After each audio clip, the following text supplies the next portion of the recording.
মির্জা ফখরুল ইসলাম আলমগীরকে রাষ্ট্রপতি প্রার্থী করার মধ্য দিয়ে জুলাই সনদের 12টা বেজে গেছে।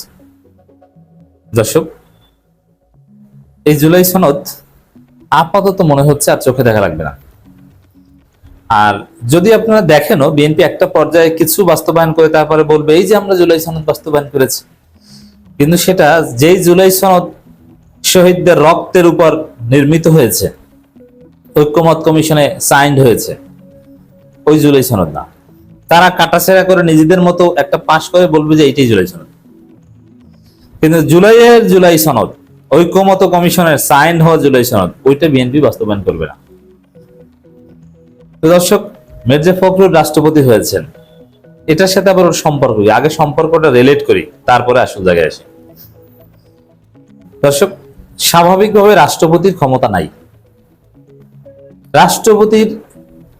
রাষ্ট্রপতি কিছুই করতে পারেন না, কিন্তু এই রাষ্ট্রপতি সেনা প্রধানের পরামর্শে কিংবা তার চাপে প্রধানমন্ত্রীকে সারপাস করে 111-এ জরুরি অবস্থায় সাইন করতে পারেন, জরুরি অবস্থা জারি করতে পারেন,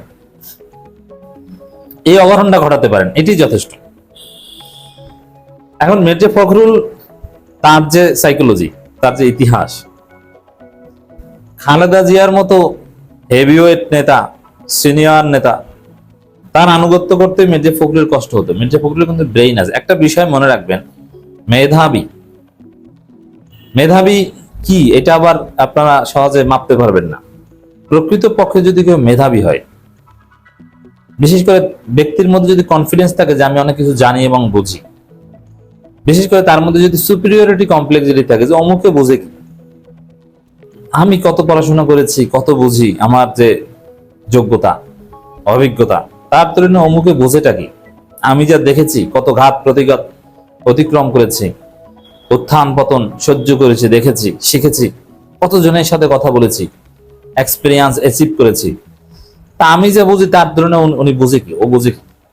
এরকম একটা সুপিরিয়রিটি কমপ্লেক্স যদি কারোর মধ্যে ঢুকে যায়, সে কখনো আনুগত্য করতে পারে না, করে না।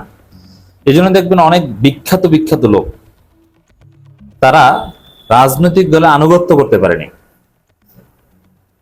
কারণ সে মনে করছে যে আমি যেটা মনে করি এটাই সেরা, আর আমার দলের চেয়ারপারসন যেটা বলছে সে বুঝে কি। জামাত শিবিরের মধ্যেও এটা, আওয়ামী লীগ বিএনপি তো এটা। আওয়ামী লীগের মধ্যে দেখেন ডক্টর কামাল হোসেন, অতি মেধাবী লোক, বাংলাদেশের ইতিহাসে কিংবদন্তি লয়ার, তিনি পররাষ্ট্রমন্ত্রী ছিলেন। ডক্টর কামাল শুধু আইন বুঝেন তা না, ডক্টর কামাল যে আইন বুঝেন, আইনের যে পাণ্ডিত্য, বাংলাদেশের 5 জন আইনজীবীর তালিকা করলে সে একজন। এখনো শিশির মনিরদের সামনে যদি আপনি ডক্টর কামাল হোসেনের নাম নেন, শ্রদ্ধায় তাদের মাথা নত হয়ে যায়। বিশেষ করে আইনের ছাত্র হিসেবে এই কথাটা আমি বলতে পারি। আবার দক্ষ একজন পররাষ্ট্রমন্ত্রী ছিলেন। ডক্টর কামাল হোসেন অতি মেধাবী, তার মধ্যে এক পর্যায়ে নানান কারণ, আরো অনেক কারণ আছে, সুপিরিয়রিটি কমপ্লেক্সিটি ঢুকে গেছে যে শেখ হাসিনা বোঝেটা কি, আমি ডক্টর কামাল হোসেন, সেখানে শেখ হাসিনা আবার কে, আনুগত্য করতে পারেনি। ডক্টর কামাল হোসেন হারিয়ে গেছেন এবং শেখ হাসিনা আওয়ামী লীগকে চালিয়েছে। এই অতি মেধাবীদের একটা উদাহরণ, এরা আনুগত্য করতে পারে না। বিএনপিতে যারা অতি মেধাবী ছিল তারাই কিন্তু খালেদা জিয়াকে মাইনাস করতে চেয়েছিল, এমনকি -2 সময় আওয়ামী লীগের আমলে এরকম যারা মেধাবী, যোগ্য, হেভিওয়েট, প্রবীণ, সাইফুর রহমান আন্তর্জাতিক খ্যাতি সম্পন্ন একজন মেধাবী গুণী রাজনীতিবিদ ছিলেন, যার ফলে তিনি খালেদা জিয়াকে মাইনাস করতে চেয়েছিলেন। রাজনীতির ইতিহাস এটা। জামাতের এই ধরনের ইতিহাস কম শোনা যায়, বাট আছে যারা অনেক মেধাবী, জামাতের সেই একদম প্রতিষ্ঠাকালীন আলেম থেকে শুরু করে সোফার, আমি অনেকের নাম বলতে পারবো, যারা অনেক মেধাবী, আমিরের চাইতে বেশি মেধা রাখতেন, তারা সংগঠনে টিকতে পারেননি।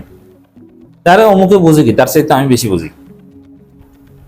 আলেমদের, নেতাদের ক্ষেত্রে এরকম ঘটনা ঘটেছে, নইলে সে পদত্যাগ করেছে, নইলে সাইডলাইনের থেকে চলে গিয়েছে, একদম স্বাভাবিকভাবে সে সংগঠন টিকতে পারেনি। তো মির্জা ফখরুলের মধ্যে এই সাইকোলজিটা আছে, সুপিরিয়রিটি কমপ্লেক্সিটি। এবং তারেক রহমানের ক্ষেত্রে তো তিনি মনেই করেন যে এই ছেলে বোঝে কি, আমার হাঁটুর সমান জ্ঞান আছে তার। বাধ্য হয়ে মাননীয় প্রধানমন্ত্রী আনুগত্য, চেয়ারপারসন অনেক কিছু করেছে, কিন্তু বাস্তবে যদি বাধ্য না হতো চেয়ারকে সম্মান করেছে, বাট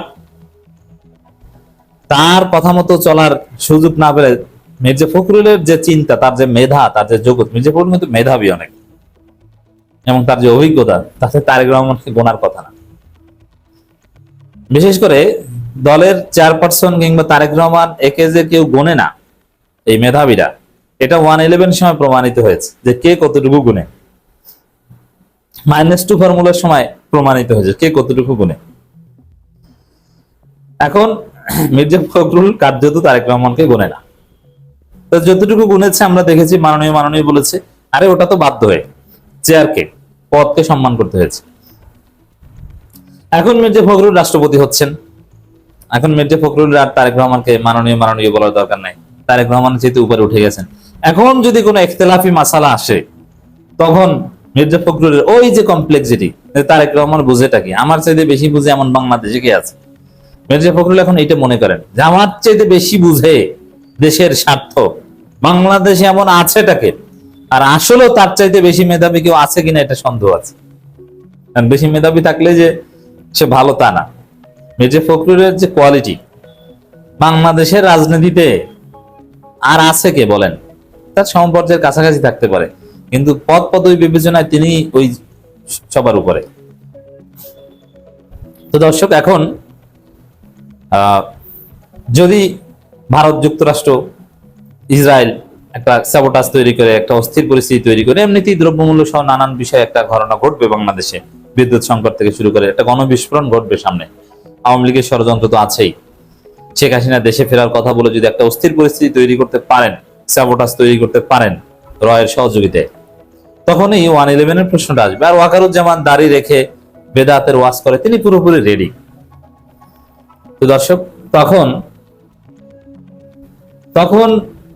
যখন 111 পুরো সব কাগজপত্র রেডি, তখন মির্জা ফখরুল তারেক রহমানকে বলবেন, মন্ত্রী পরিষদকে বলবেন, তোমরা বোঝো কি, আমার চেয়ে বেশি বুঝো, জুলাই সনদ ফেলে দাও, এসব জুলাই সনদ বানাও, সংবিধান যেরকম আছে সেরকম রাখো। এরকম ধমক টমক দিয়ে, বরং 111 ধমক দিয়ে বিএনপিকে অনেক কাজ করা থেকে বিরত রাখবে। অলরেডি যেমন একটা কথা দেখেন, সংবিধান নতুন করে লেখা নয়, সংশোধন হবে, এটা মির্জা ফখরুলের আকীদা, সেটা এখন চিফ হুইপ বলছেন। আবার আরেকদিকে বলছে আমরা জুলাই সনদ অক্ষরে অক্ষরে বাস্তবায়ন করবো। আরে জুলাই সনদ তো সংবিধান সংস্কারের কথা, সংশোধনের কোনো কথাই নেই, তা আপনার কথা কাজে তো মিলে না।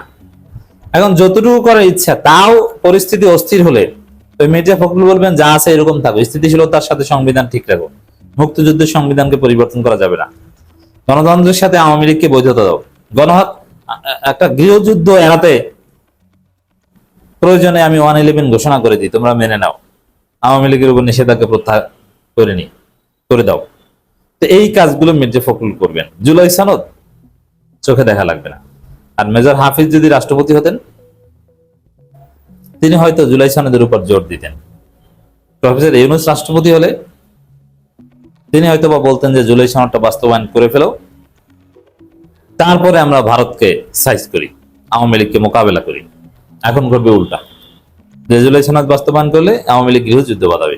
Just wait and C.